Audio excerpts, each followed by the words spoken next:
although you have been shooting yourself in the foot. Oh yeah, no, yeah. No, that's what I do. It's as I was saying to you earlier. It's I am what Julian Cope calls a self-sabotaging non-careerist, which to some people is a bad thing, but to me is a badge of honour. I think that's why what I do is a job, but I never saw it as a career. Like I said, because I thought it would last 6 months or a year.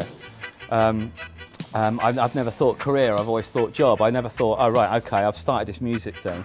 I better be selling X amount of records by this time, or I better be playing to this amount of people by this time. Once you start on that career ladder, if your game plan doesn't quite work out, you start cutting corners and you actually end up a few steps back from where you want to be. So I've never thought of music as a career, it's a job. I've never had any career goals as such. But I think that's how I've maintained 25 years of career, by not being a careerist, by not having a career. So I mean, if that makes sense. Yeah. But treat it as a job, you know, as Mark E. Smith said, people think rock and roll's easy, but if you do it properly, it's the hardest job in the world. So you're in this shitty studio in Walthamstow, and you send that shitty thing out that you've really messed with, and then suddenly it blows up. It was an interesting record that would appeal to a certain market, and I even went to a job interview with test pressings of the record under my arm. I went to a job to become an A&R man at London Records. Excellent. Yes, and the man interviewing me, a guy called Eugene Mancy, you know, when I walked through the door, I think his words were, "What the fuck are you doing there?" I was like, "Okay, so I've not got a job then." He said, "Well, no." He said, "What have you got there?" And he said, "Well, you know, that record's going to be really big." I said, "We'll go through the formalities of an interview, but you do realise that record's going to be really big." And yeah, whatever you say. But then I think a few nights later, or a few weeks later, I DJ'd with Primal Scream at a gig in West London. I can't remember the name of the club offhand. And I played it, and the place went berserk. No one had ever heard it before. And then then I thought, well, perhaps there is something in it. But then I thought, well, it won't transfer outside London, because the scenes in London and the scenes in the north. Well, to give you an example, one of the DJ reaction sheets from a northern DJ that will remain nameless described it as soft southern shandy drinking shite. Yeah. Thanks for that, Chris. I did try and scrub my name out. So yeah, I didn't think it would transfer. You know, I thought it was a kind of parochial. You know, I thought it was a London thing, but it kind of took off, really. What do you think it was? What do you think it was in that record that you did to it that made it go like that? I really don't know. I think because it was.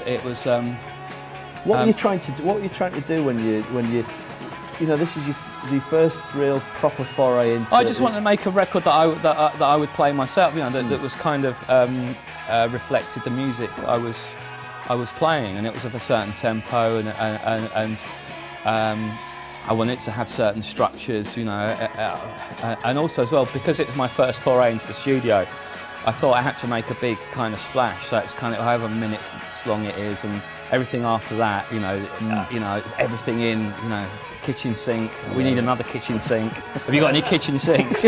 And in it went, you know, because I thought, you know, I had to make a big sort of gesture. You know, I had to make everything I did epic, and you know, which was a bit weird because all my favourite records were short records. You know, it was all about brevity. I wasn't a massive prog rock fan or anything. All my favourite records were 2 or 3 minutes long, but every time I went in the studio, I couldn't do anything under 10 minutes for some reason. But I think it was just that. It was just like, okay, I don't, you know, technically and musically, I'm not very talented, so I better just kind of throw everything in and make this big kind of brash gesture with loads of whiz bangs going off, and you know, people seem to like it. I mean, I really don't know what the attraction of that record is. I really can't put my finger on it, because to me it wasn't that radical sounding. I had a lot more radical sounding records than that. But I don't know. Perhaps it's the kind of wonky slapdash nature of it that people like, because it's full of glaring errors.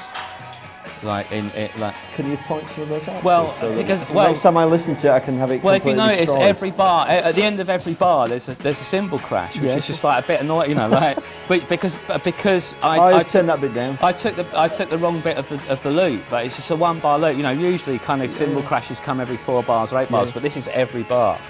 A minor detail. Yeah. But you know, and it's full of sort of mistakes like that. But perhaps that's why, because it's not.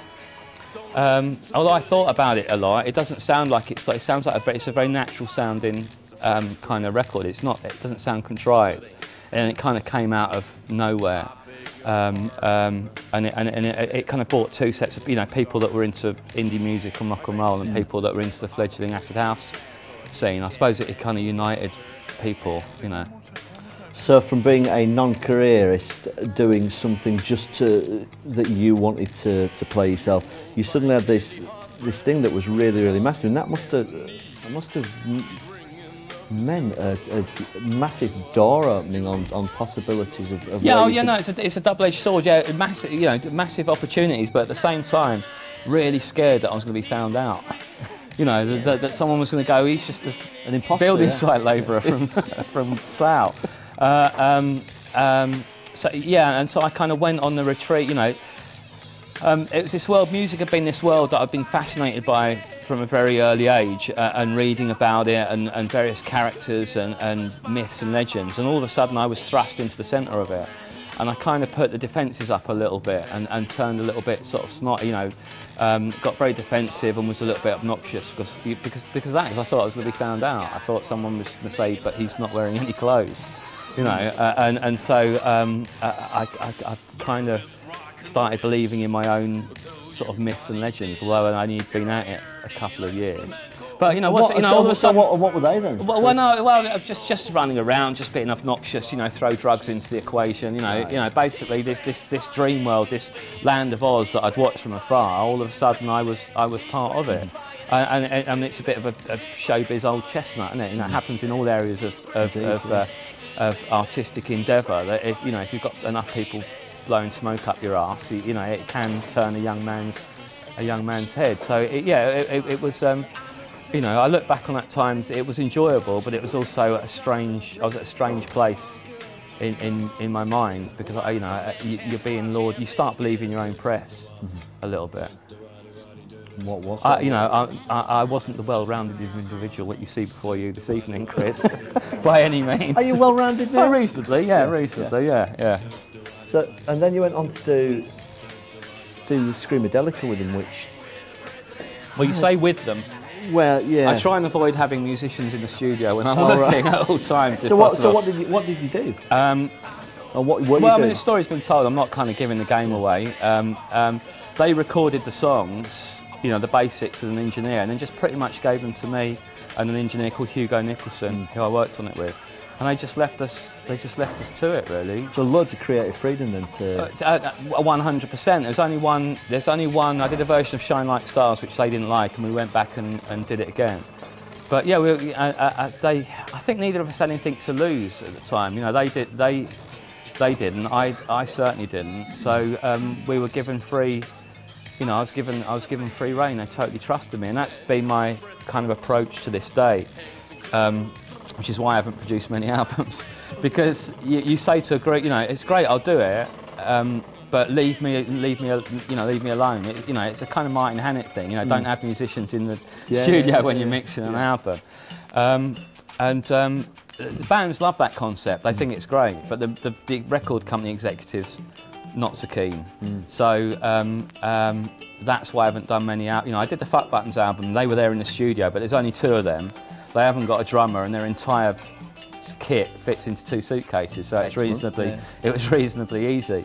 But yeah, I was just given free rein to do what I wanted, really, and I didn't feel under any pressure at all. You know, I think if you went in the studio and you look at you've kind of got a blank canvas and you're thinking, oh, I've got to make this kind of important classic album, you're going to fall on your ass.